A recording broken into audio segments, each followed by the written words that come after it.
네, 네, 오후에도 오전에 말씀과 같이 연결되어져서 또한 동일한 은혜가 임할 줄 믿습니다. 부족한 사람의 말씀일지라도 여러분들이 잘 또 지혜롭게 새겨들어서 또한 믿음으로 연결시키고 또한 나그네로서 씨 뿌리는 나그네로서 우리가 어떻게 복음을 뿌려야 되고 준비해야 되는지를 우리가 잘 또 깨달을 수 있는 그런 시간이 될 수 있기를 바랍니다. 오늘은 한영원 작정주간이죠. 그죠? 한영원 작정주간인데 새생명 축제의 시작이 어떻게 보면은 작정으로 시작하는 것입니다. 여러분들이 그 목사님 오전에 이제 기록하고 또 제출했는데 그 제출한 그것으로 인해서 이제 전도의 본격적인 시작이 된 것이죠. 그래서 작정으로 시작이 되었습니다. 그런데 오늘이 새생명 축제를 여는 날이기 때문에 주일이기 때문에 여러분들이 작정하시는 대로 또한 전도하기를 힘써야 되는 줄 믿습니다. 그래서 작정하면 대부분 사람들이 그냥 형식적으로 작정하시는 분들이 많이 있는 것 같아요. 그래서 그냥 눈치 보면서 하시는 분들도 계시고 또 다른 사람이 하니까 따라가면서 그냥 이렇게 하는 척하는 그런 분들도 있을 것이고 아주 다양하게 그 복음의 반응들을 보이시는 분들이 있을 겁니다. 그래서 오늘 목사님께서 말씀하신 부분이 반응이죠. 그죠? 믿음의 반응입니다.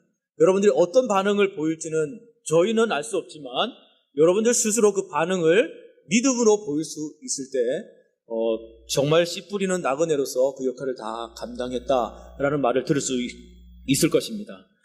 그래서 오늘 작정 주간을 통해서 하나님은 저와 여러분에게 흩으심이라는 이 핵심적인 이 단어를 통해서 매주 말씀을 공급받아서 매일의 삶 가운데서 복음의 씨를 뿌릴 수 있는 그런 나그네가 될 수 있기를 주님을 축원드립니다.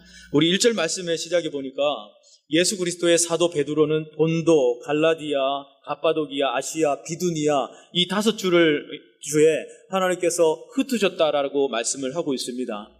근데 우리는 모두 각처에서 그래서 우리들은 흩어진 나그네요. 이 시대에도 하나님께서 흩으신 나그네들을 비춰주고 있는 것입니다. 이 흩어진 나그네들을 누가 흩으셨느냐? 오늘 말씀에는 1장 말씀에는 성부, 성자, 성령 하나님, 삼위 하나님에 관해서 구체적으로 말씀하시고 또 구체적으로 삼위 하나님의 일하심, 행하심에 관해서 구체적으로 우리에게 말씀을 해주고 있습니다. 그래서 우리가 이 1장 말씀을 읽으면 하나님께서 흩어진 나그네로 통해서 흩으시고 어떻게 일하시는지 그 삼위 하나님에 대해서 역할에 대해서 일하심에 대해서 사역에 대해서 분명하게 우리에게 말씀해주고 있습니다. 그래서 나그네로서 우리가 나아가서 작정한 대로 나아가기 이전에 우리가 무엇을 바라봐야 되느냐는 것이죠. 삼위 하나님을 먼저 바라봐야 된다는 거예요. 삼위 하나님께서 왜 우리를 작정하게 하시고 나가게 하셨는지, 왜 씨 뿌리는 나그네로 또 흩으셨는지 우리가 그 하나님을 우리가 계획하심을 볼 수 이해할 수 있을 때 우리는 기쁨으로 그 뜻을 이룰 수 있다는 것이죠. 이해되지 않는 데에서, 하나님이 이해되지 않는 데서 왜 작정해야 되는지, 왜 전도해야 되는지 이해되지 않는 부분에서 그 상태에서 우리가 복음 전한다면 복음의 능력이 나갈까요? 안 나갈까요? 안 나가겠죠. 그죠? 믿음은 바라는 것들의 실상이죠. 그리고 믿음은 그 실현을 이루는 데까지 갑니다. 여러분들이 믿음으로 이룰 수 있는 저와 여러분들이 되기를 원합니다. 이 나그네라는 이 단어는요, 이 디아스포라라고 그렇게 말하죠. 여러분들 다 들어서 잘 알 겁니다. 이 흩어진 나그네들은 유대인들을 가리켜서 우리는 디아스포라 아니면 흩어진 민족이다라는 말을 하는데 이 디아라는 말은 뭐뭐에 의해서 흩어진이라는 뜻을 가지고 있어요. 또 스포라는 씨를 뿌리다라는 말을 가지고 있습니다. 그래서 합쳐서 말하면은 흩어져서 씨를 뿌리는 자라는 그런 뜻으로 해석을 할 수 있습니다. 그런데 이 흩어진 나그네가 씨를 뿌리는데 어떠한 마음으로 뿌려야 하고 또 어떠한 씨를 뿌려야 하느냐는 것이죠. 그래서 1절에 본도에서도 갈라디아, 갑바도기아, 아시아, 비두니아에 흩어진 나그네들이 각각 흩어져서 복음의 씨앗을 뿌렸다. 하나님께서 흩으신 이유는 복음 때문인 것이죠. 우리에게 믿음을 부어주시고 그 믿음 있는 자들이 하나님을 섬기다가 하나님이 그 고난으로 인해서 흩으심으로 말미암아서 그들이 흩어진 그곳에서 그냥 머물러 있는 것이 아니라, 그냥 주저앉는 것이 아니라, 그 속에서도 믿음이라는 것을 통해서 씨앗을 내어서 겨자씨 만한 믿음을 통해서 그들이 복음을 전할 수 있는 복음의 씨앗자들이 되기를 원하셔서 하나님은 흩으셨다라는 거예요. 저와 여러분들은 주일에 말씀을 듣고 또한 은혜 충만하고 또한 기도하면서 우리는 또 주가 아니라 매일의 삶에서 흩어집니다. 이 공동체가 또 모였다가 다시 흩어지잖아요. 흩어진 상황에서 여러분들이 그 현장에서 어떻게 복음을 들고 나갈 것이냐라는 거죠. 그냥 흩어졌어요. 그냥 복음으로 나가요. 어떻게 나갈 겁니까? 복음은 흩어진 자들, 전하는 자들, 믿음으로 전하는 자들에게 강력한 역사가 일어납니다. 오늘도 우리 한 학생에게 이야기를 전했어요. 선교지에 약이 없는데, 구급약도 없고 아무것도 없는데 단 하나 물파스가 있다. 근데 그 물파스가 있는데 하도 답답해가지고 배가 아파서 뒹굴뒹굴 하는데 물파스를 바르면서 하나님 이 병이 낫게 해주세요 하니까 금방 낫더래요. 벌떡 일어나더래요. 네. 여러분, 복음을 들고 나아가는 선교사의 입술, 그 간절함은요, 그런 질병, 그런 능력들이, 성령의 능력들이 하나님의, 삼위 하나님의 역사심이 일어나는 거예요. 여러분들이 그것을 그 이름으로 나아가지 못하고 삼위 하나님의 이름으로 나아가지 못하니까 오늘 목사님 말씀하잖아요. 책만 듣잖아요. 믿음이 없는 자여라고 책만 듣잖아요. 우리는 하지 않으면, 주님, 삼위 하나님의 이름으로 나아가지 않으면 우리는 믿음이 없는 자여라는 말을 들을 수밖에 없습니다. 오늘 배경주석을 통해서 잠시 우리 살펴보면은 이 주 66년 네로 황제가 왕이 되어 있었을 때에 네로 황제 때의 그리스도인들의 박해가 절정을 이룰 만큼 참으로 힘들었던 그런 배경의 시대입니다. 우리가 단순히 생각하는 그러한 배경으로 살펴보면 단순히 흩어져서 복음의 씨를 뿌리면 되지라는 생각을 가지면 안 되는 거예요. 이 당시에는 죽고 사느냐의 문제가 있는 거예요. 뿌린 자리에서, 그 씨 뿌린 자리에서 씨 뿌리는 자로 나그네로 살아간다는 것은요, 목숨을 담보로 하고 살아가는 것과 마찬가지인 것입니다. 그만큼 힘든 시기에서 그들이 복음을 수호하고 복음을 이루어가는 그러한 시대적 배경에 있는 것입니다. 사도 바울이 이러한 나그네를 통해서 말씀을 주시고 있는 거예요. 서신서를 쓰면서 이 구원의 삼위 하나님에 관해서 분명하게 말씀을 해주시고 계시는 겁니다. 그래서 저와 여러분들이 이러한 삼위 하나님에 관해서 분명한 이해가 있어야 되는 것을 다시 한번 말씀해 주고 있습니다. 그 이외에도 트라이안 황제나 하드리안 황제나 디오클레티안 황제나 이렇게 의해서 끊이지 않는 박해가 이루어졌고, 씨 뿌리는 자들은 그 고난과 박해를 계속적으로 당해야만 했어요. 그러면 2절에 뭐라고 말합니까? 흩어진 나그네와 함께 하나님은 그래도 사역하시는 것을 보여주고 계십니다. 우리 2절 말씀을 한번 읽어봅시다. 시작. 곧 하나님 아버지의 미리 아심을 따라 성령이 거룩하게 하심으로 순종함과 예수 그리스도의 피뿌림을 얻기 위하여 택하심을 받은 자들에게 편지하노니 은혜와 평강이 너에게 더욱 많을지어다. 본문의 말씀은 고난당하는 나그네의 시작으로 위로하고 격려하는 내용으로 시작하고 있지 않습니다. 고난과 박해로 흩으시고 그 흩어진 현장에서 사역하시도록 하시는 삼위 하나님의 사역을 먼저 증거하고 있는 겁니다. 나그네에 집중되어 있지 않습니다. 나그네가 고난당하든 뭐든 그게 집중되어 있지 아니하고 먼저 삼위 하나님의 일하심, 사역하심에 관해서 먼저 소개하고 있습니다. 그래서 하나님 아버지의 미리 아심을 따라서 하나님 모든 것을 미리 아시는 분이세요. 미리 아시고 그 미리 아심이 우리를, 나그네를 보내시는 것입니다. 흩으시는 것입니다. 한 생명이 죽어가는 모든 부분들을 하나님은 미리 아시는 것입니다. 우리의 나그네로서 우리를 흩으십니다. 그 현장에서 우리는 그 미리 아신 하나님의 예정하심과 작정하심이 우리를 통해서 그것을 이루시기를 원하시는 겁니다. 또 하나는 성령이 거룩하게 하심으로 순종함과 라고 말씀합니다. 성령은 무엇이에요? 어떤 역할을 한다고요? 거룩하게 하심으로 순종함과 라고 말합니다. 그 뜻으로 성령은 역사하십니다. 예수 그리스도의 핏뿌림을 얻기 위하여 택함을 받은 자들에게 편지한다. 우리는, 저와 여러분들은 핏뿌린 자들이에요. 예수 그리스도의 핏뿌린 자들이에요. 그것을 믿는 자들입니다.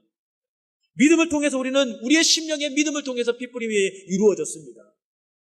그런 자들이 복음을 들고 나아가지 못한다면 우리는 실패한 자인 것이죠. 흩어진 나그네는 하나님의 사역에 집중할 수 있어야 됩니다. 그리고 3절의 내용을 보면은 그러면서 뭐라 그래요?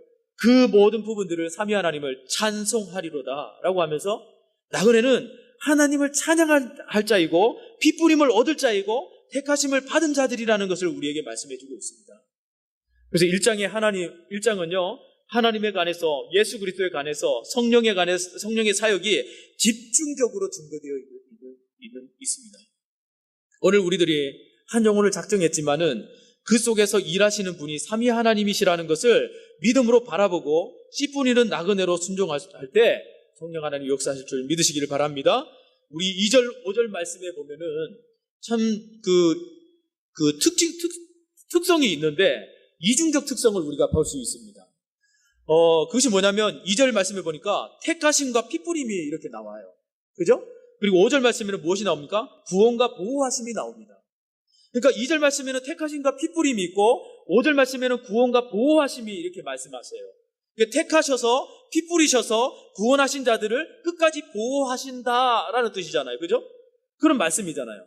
그러니까 이 한 사람이 구원에 이르기 위해서는 성삼위 하나님의 사역하심으로만이 가능하여진다는 점을 깨닫는 그런 나그네가 되어야 된다는 것을 말씀해주고 있는 것입니다. 저와 여러분이 복음의 씨를 뿌리는 나그네로서 그냥 막연한 복음을 전하는 것이 아니라 삼위 하나님에 대한 올바른 이해관이 있을 때 더 견고해지는 이중적 특성을 가진다는 것을 기억할 수 있기를 바랍니다. 1절 후반절을 보면 흩어진 나그네, 2절에 보면은 택하심을 받은 자들이라는 이중적 말씀이 또 나옵니다.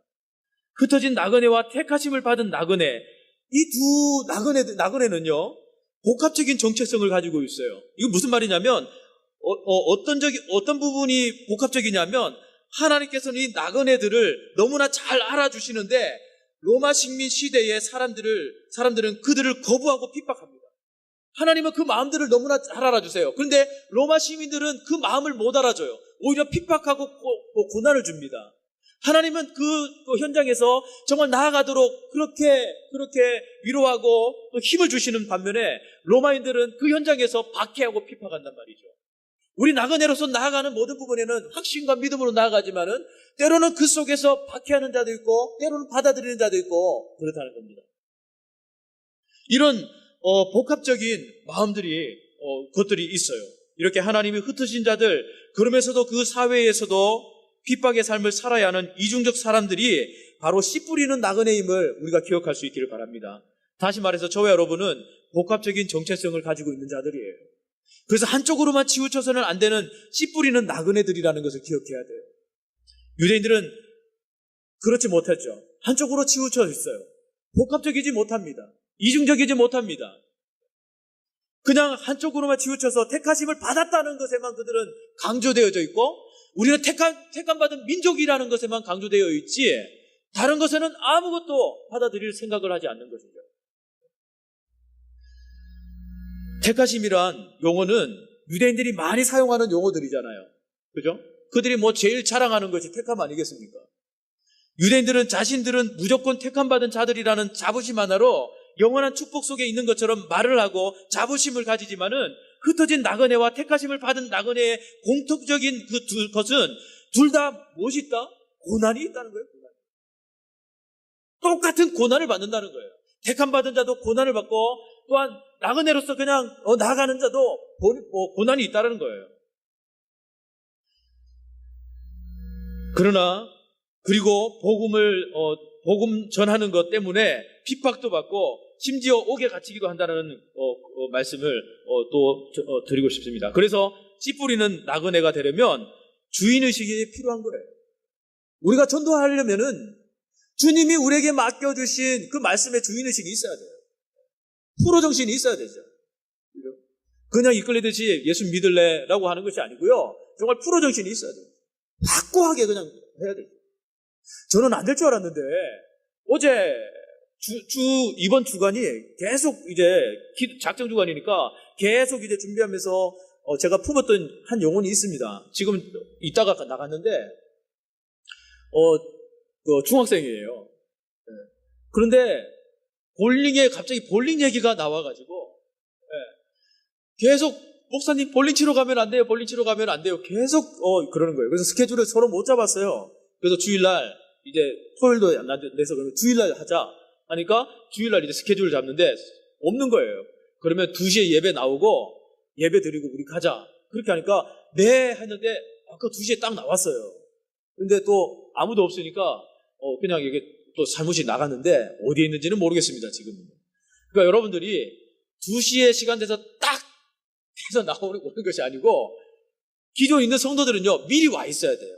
10분 전에 와 있어야 새로 오시는 성도들은 무엇이든, 그죠? 시간을 모르니까 10분 일찍 올 수도 있고 20분 일찍 올 수도 있잖아요. 그죠? 그럼 왔는데 자기 혼자 이렇게 앉아있다. 예배를 드리는 건지 안 드리는 건지 자기 혼자 계속해서 있고 앞에는 뭐 찬양을 연습하는 것처럼 막 보이는데 막 찬양을 하고 있고 그러면 좀 무엇인가 썰렁하고 어색하겠죠? 그 어색함을 맞는 첫째가 일찍 오는 거예요. 10분 일찍 오는 거예요. 예. 이 정도 10분 일찍 오전 예배 때 이 정도 먼저 채워지면요, 10분 일찍 채워지면요, 다른 분이 와도 썰렁하지 않습니다. 그러니까 오늘 들으신 분들은 10분 일찍 오셔서 이 자리를 먼저 채울 수 있기를 바랍니다. 네. 근데 피곤하죠? 그죠? 나오기 뭐 준비하시고 그러시기에 너무 피곤하시죠? 그러나 우리가 나그네로서의 그 배려감, 한 복음에 초점이 맞춰져 있는 저와 여러분들이 충분히 할 수 있는 거라 생각이 되어집니다. 네. 무엇하다가 이 말씀이 나온지 모르겠네요. 전도 이야기하다가 나왔죠. 그러니까 우리가 주인의식이 필요한 거예요, 주인의식. 그런데 그 학생이 그렇게 나오는데 예배 나오겠습니다. 그때 나오겠습니다.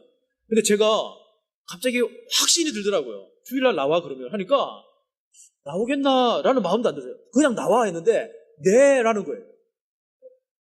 그러니까 우리가 서로 확신을 가지고 믿음으로 이렇게 할 때, 권면할 때 그들도 그 영적인 물에 끌려가지고 나도 모르게 네 했는데 대답을 하고 약속을 했는데 안 나올 수는 없고 나오긴 나왔는데 잠시 왔다가 지금 잠시 피신 중에 있는지는 모르겠지만 하여튼 나왔다는 거 아닙니까?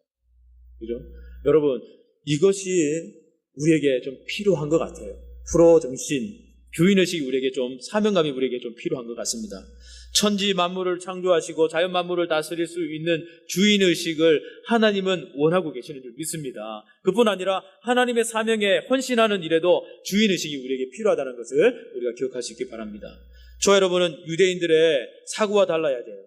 택함받은 후손들이라는 것에서 벗어나서 택함받은 삶 때문에 박해를 당하기도 하고 택함받은 것 때문에 어려운 삶을 살 수 있다는 그 복합적인 나그네의 삶을 기꺼이 받아들일 수 있는, 그걸 복음의 씨 뿌리는 나그네로 살아갈 수 있는 그런 귀한 마음들이 우리에게 있어야 되는 줄 믿습니다.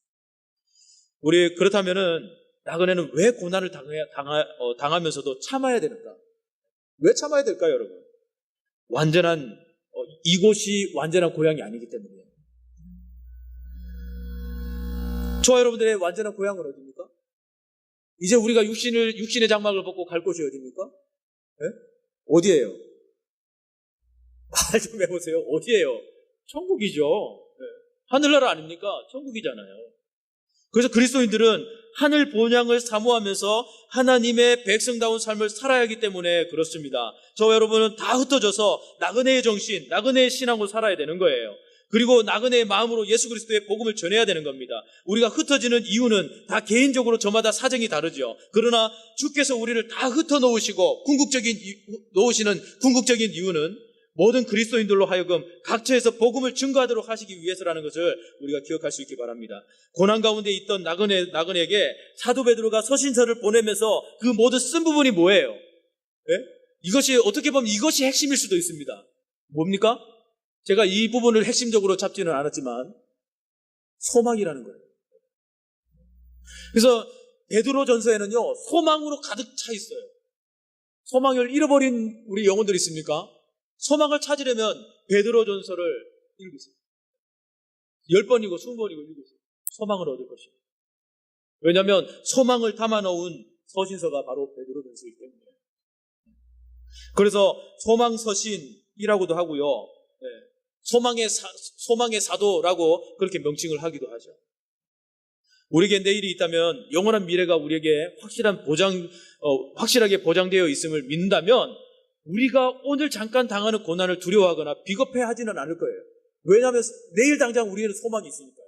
천국 갈 수 있는 그러한 소망이 있으니까요. 그러면 지금의 잠깐의 고난을 참을 수 있겠죠. 그래서 베드로 전서는 소망을 기록한 서신서이다. 6절을 말씀에는 소망을 주시는 삼위 하나님의 사역을 이해하는 그런 나그네가 무엇을 당합니까? 불시험을 당합니다. 네, 시험을 당해요. 소망을 주시는 삼위 하나님의 사역을 이해하는 나그네는 불시험을 이해할 수 있어야 됩니다. 시험을 당함을 이해할 수 있어야 돼요. 그것이 삼위 하나님을 우리가 처음부터 이렇게 말씀을 듣고 삼위 하나님에 대해서 우리가 집중하고 들었잖아요. 그 하나님을 이해하듯이 시험도 하나님으로부터 오는 것임을 우리가 이해하고 그 시험을 잘 받고 연단되어져야 되는 것입니다. 왜냐하면 하나님으로부터 주신 것이기 때문에 그 시험도 우리가 그냥 외면하는 것이 아니라 불평하는 것이 아니라 당당하게 우리 부딪혀서 그 시험을 이겨나갈 수 있어야 되는 것이에요. 시험은 성도들을 잠깐 근심하게 할 뿐이에요. 그 이상이 없어요. 우리 그냥 근심만 줄 뿐입니다. 그것이 시험입니다. 그런데 그것을 이상으로 우리가 넘어지면 심각한 타격을 받게 되는 것이죠. 시험은 그냥 근심이에요. 근심만 왔다 지나가는 거예요. 네? 여러분 지금까지 한번 여정들을 한번 살펴보세요. 하면서 막 그냥 근심만 있었지. 네? 그냥 지금 생각하면 다 편안히 무난하게 하나님 뜻으로 다 넘어가지 않았습니까? 그죠? 시험이라는 것은 잠시의 근심을 주는 거예요. 6절 말씀에 그래서 뭐라고 말합니까? 한번 읽어보겠습니다. 6절 시작. 그러므로 너희가 이제 여러 가지 시험으로 말미암아 잠깐 근심하게 되지 않을 수는 없으나 오히려 크게 기뻐하는도다. 시험으로 말미암아 잠깐 근심하게 될 수 없다. 근심한다라는 것이죠. 그러나 그 근심이 넘어가면 오히려 그것으로 인해서 연단되어질 때 크게 기뻐함이 있다라고 말씀합니다. 이것이 시험이에요. 더 큰 기쁨을 맛보게 하기 위한 시험. 그 시험을 통과하면 더 큰 기쁨이 우리에게 있다는 것을 말씀해 주고 있다는 거예요. 그럼 시험 이기고 싶어요? 안 이기고 싶어요? 이겨야 되는 것이고 이기고 싶은 것이 아니고 이겨야 되는 거예요. 그래야 기쁨이 있는 거예요. 이기는 기쁨이 있는 거예요. 실패의 기쁨은 근심에 그냥 들어가는 것밖에 없습니다. 야고보서 1장 2절 3절에 이렇게 말해요. 내 형제들아 너희가 여러 가지 시험을 당하거든 온전히 기쁘게 여기라. 이는 너희 믿음의 시련이 인내를 만들어내는 줄 너희가 알고. 시련이 인내를 만들어내는 거예요. 인내력이 없는 사람들 오히려 시련 속에 뛰어들어가서 그 속에서 막 버티고 막 이기고 막 한번 해보세요. 그러면 인내가 만들어질 겁니다. 그 인내는 그 누구도 꺾을 수 없는 인내입니다.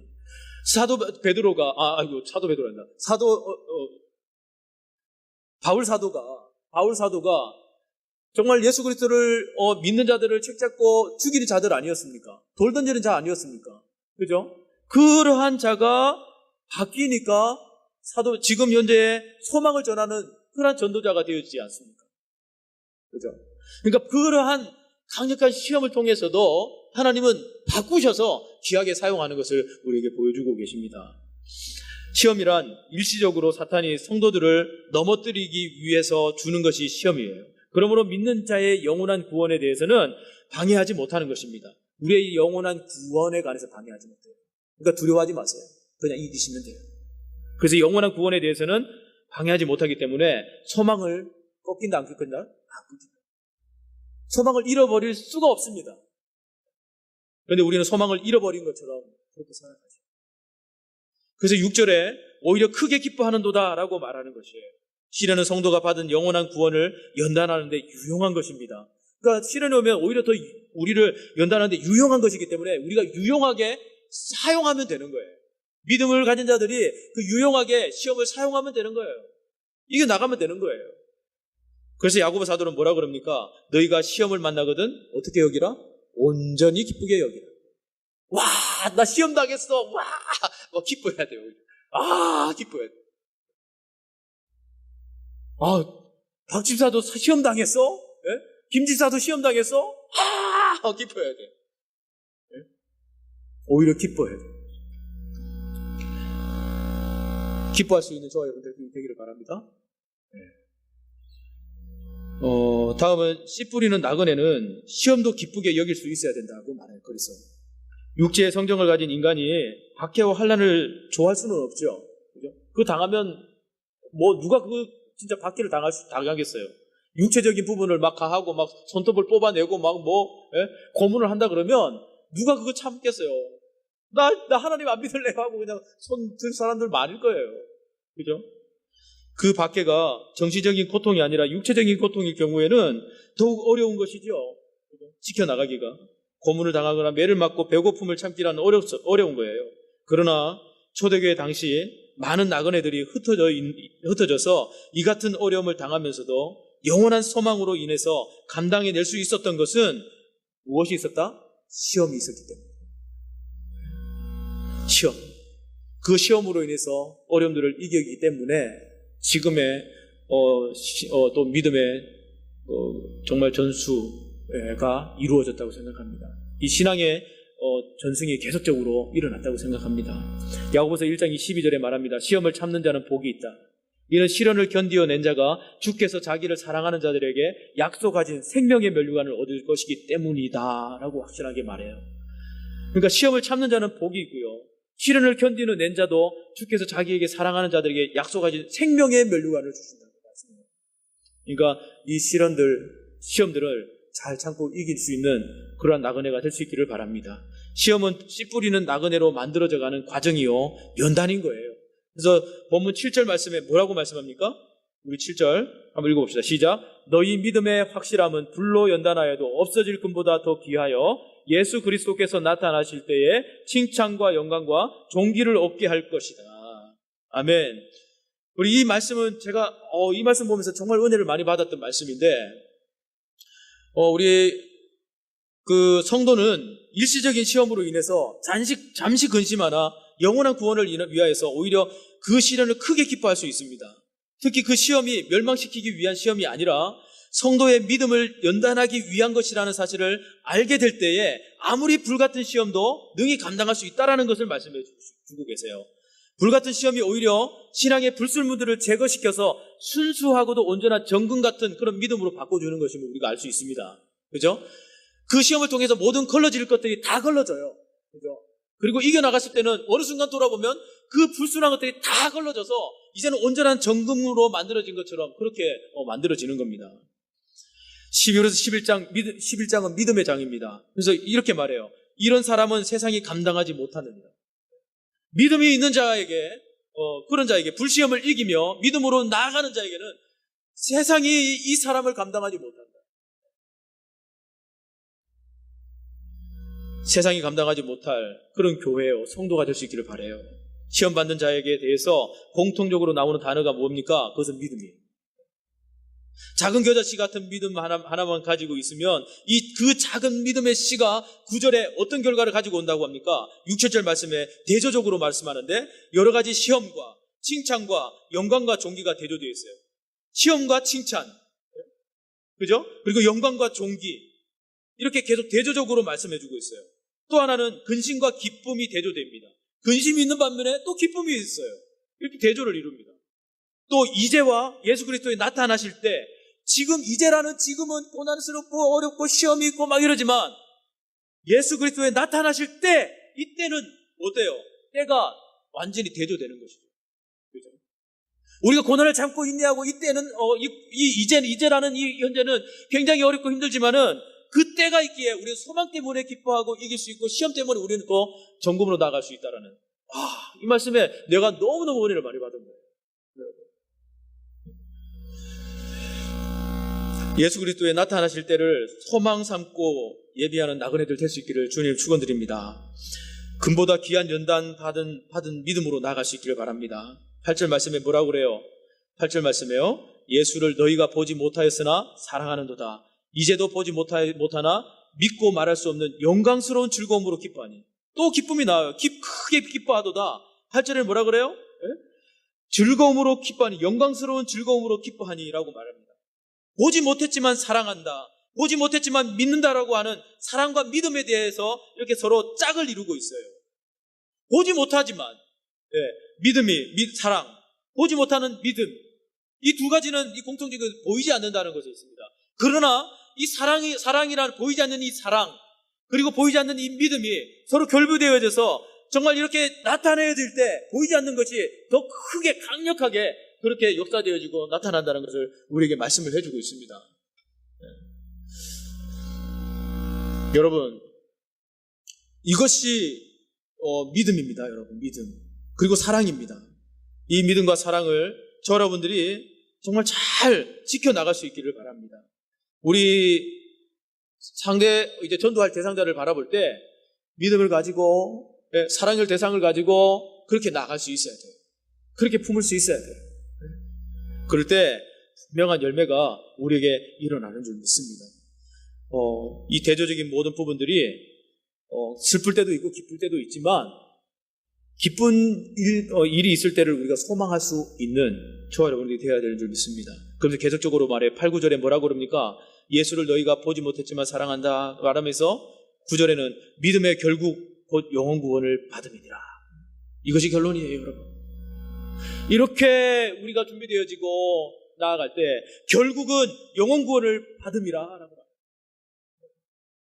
여러분, 우리가 나그네로 복음을 전하는 자로 나아가는 것은요, 이 부분 때문 아니겠습니까? 영혼 구원을 받음이라 라는 이 말씀 때문이 아니겠습니까? 이것 때문에 우리가 고통도 참아야 되고 시련도 이겨나가야 되고 시험도 이겨나가야 되고 인내도 이겨야 되는 것이고요.